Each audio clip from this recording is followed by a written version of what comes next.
Halloween is an annual holiday celebrated each year on October 31st, and Halloween 2018 occurs on Wednesday, October 31st. It originated with the ancient Celtic festival of Samhain, when people would light bonfires and wear costumes to ward off ghosts.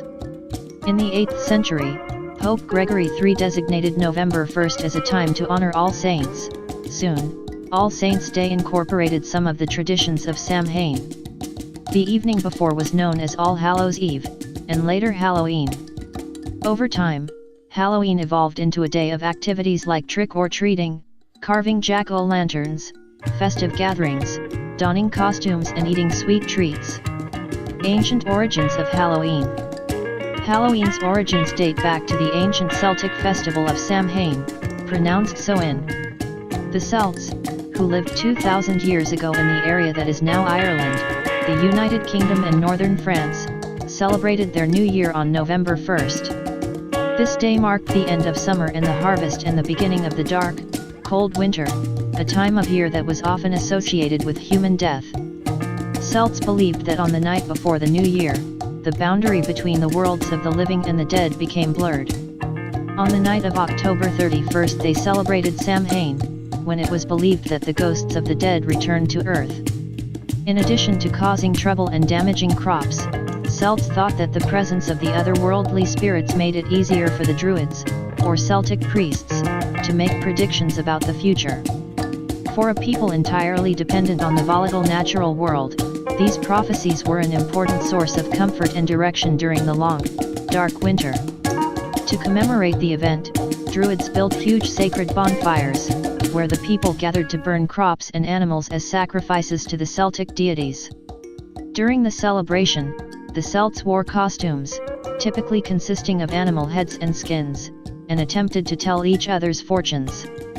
When the celebration was over, they relit their hearth fires, which they had extinguished earlier that evening, from the sacred bonfire to help protect them during the coming winter. Did you know? 1/4 of all the candy sold annually in the US is purchased for Halloween. By 43 AD, the Roman Empire had conquered the majority of Celtic territory. In the course of the 400 years that they ruled the Celtic lands, 2 festivals of Roman origin were combined with the traditional Celtic celebration of Samhain. The first was Feralia, a day in late October when the Romans traditionally commemorated the passing of the dead. The second was a day to honor Pomona, the Roman goddess of fruit and trees. The symbol of Pomona is the apple, and the incorporation of this celebration into Samhain probably explains the tradition of bobbing for apples that is practiced today on Halloween. All Saints' Day. On May 13, 609 AD, Pope Boniface IV dedicated the Pantheon in Rome in honor of all Christian martyrs, and the Catholic Feast of All Martyrs' Day was established in the Western Church. Pope Gregory III later expanded the festival to include all saints as well as all martyrs, and moved the observance from May 13 to November 1. By the 9th century the influence of Christianity had spread into Celtic lands, where it gradually blended with and supplanted the older Celtic rites. In 1000 AD, the Church would make November 2 All Souls' Day, a day to honor the dead. It's widely believed today that the Church was attempting to replace the Celtic Festival of the Dead with a related Church-sanctioned holiday. All Souls' Day was celebrated similarly to Samhain, with big bonfires, parades, and dressing up in costumes as saints, angels, and devils. The All Saints' Day celebration was also called All Hallows or All Hallowmas, from Middle English All Hallowmas meaning All Saints' Day, and the night before it, the traditional night of Samhain in the Celtic religion, began to be called All Hallows Eve and, eventually, Halloween. Halloween comes to America. Celebration of Halloween was extremely limited in colonial New England because of the rigid Protestant belief systems there. Halloween was much more common in Maryland and the southern colonies. As the beliefs and customs of different European ethnic groups as well as the American Indians meshed, a distinctly American version of Halloween began to emerge. The first celebrations included play parties, public events held to celebrate the harvest, where neighbors would share stories of the dead, tell each other's fortunes, dance, and sing. Colonial Halloween festivities also featured the telling of ghost stories and mischief-making of all kinds. By the middle of the 19th century, annual autumn festivities were common, but Halloween was not yet celebrated everywhere in the country. In the second half of the 19th century, America was flooded with new immigrants. These new immigrants, especially the millions of Irish fleeing the Irish potato famine, helped to popularize the celebration of Halloween nationally. Trick or treat. Borrowing from Irish and English traditions, Americans began to dress up in costumes and go house to house asking for food or money, a practice that eventually became today's trick or treat tradition. Young women believed that on Halloween they could divine the name or appearance of their future husband by doing tricks with yarn, apple parings, or mirrors. In the late 1800s, there was a move in America to mold Halloween into a holiday more about community and neighborly get-togethers than about ghosts, pranks, and witchcraft. At the turn of the century, Halloween parties for both children and adults became the most common way to celebrate the day. Parties focused on games, foods of the season and festive costumes. Parents were encouraged by newspapers and community leaders to take anything frightening or grotesque out of Halloween celebrations. Because of these efforts, Halloween lost most of its superstitious and religious overtones by the beginning of the 20th century.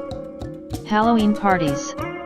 By the 1920s and 1930s, Halloween had become a secular, but community-centered holiday, with parades and town-wide Halloween parties as the featured entertainment. Despite the best efforts of many schools and communities, vandalism began to plague some celebrations in many communities during this time.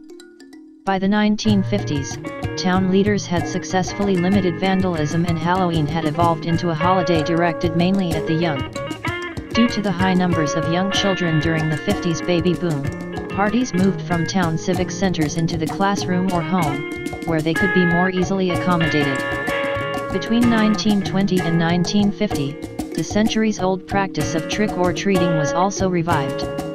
Trick-or-treating was a relatively inexpensive way for an entire community to share the Halloween celebration.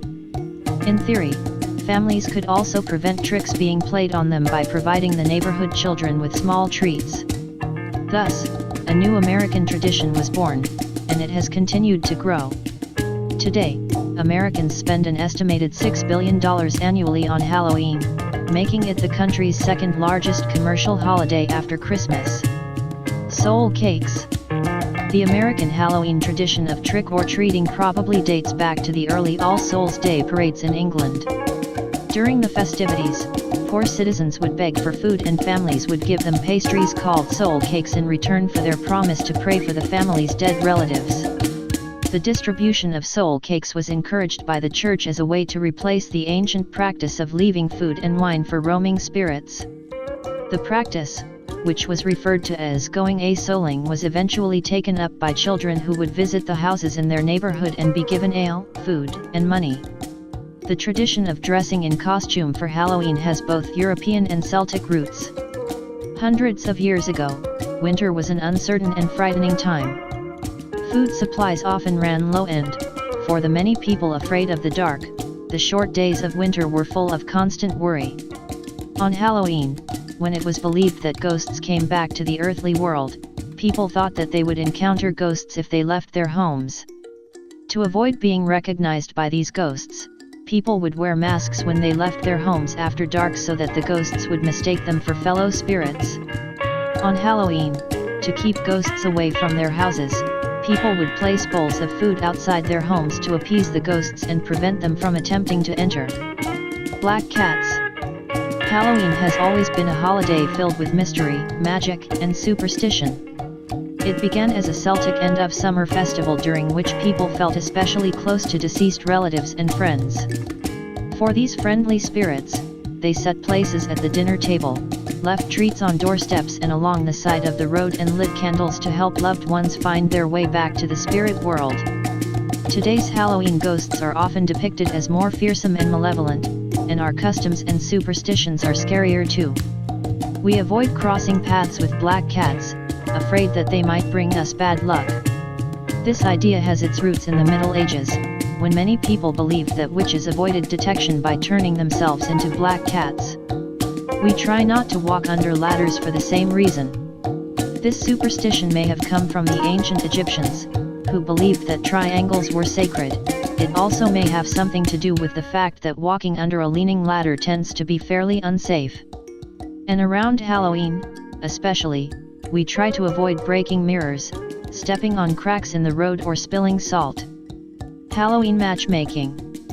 But what about the Halloween traditions and beliefs that today's trick-or-treaters have forgotten all about? Many of these obsolete rituals focused on the future instead of the past and the living instead of the dead.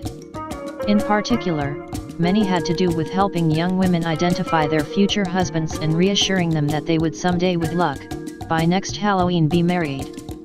In 18th century Ireland, a matchmaking cook might bury a ring in her mashed potatoes on Halloween night, hoping to bring true love to the diner who found it. In Scotland, fortune tellers recommended that an eligible young woman name a hazelnut for each of her suitors and then toss the nuts into the fireplace. The nut that burned to ashes rather than popping or exploding, the story went, represented the girl's future husband. In some versions of this legend, the opposite was true. The nut that burned away symbolized a love that would not last. Another tale had it that if a young woman ate a sugary concoction made out of walnuts, hazelnuts, and nutmeg before bed on Halloween night, she would dream about her future husband. Young women tossed apple peels over their shoulders, hoping that the peels would fall on the floor in the shape of their future husband's initials, tried to learn about their futures by peering at egg yolks floating in a bowl of water, and stood in front of mirrors in darkened rooms, holding candles and looking over their shoulders for their husbands' faces. Other rituals were more competitive. At some Halloween parties, the first guest to find a burr on a chestnut hunt would be the first to marry. At others, the first successful apple bobber would be the first down the aisle. Of course, whether we're asking for romantic advice or trying to avoid 7 years of bad luck, each one of these Halloween superstitions relies on the goodwill of the very same spirits whose presence the early Celts felt so keenly.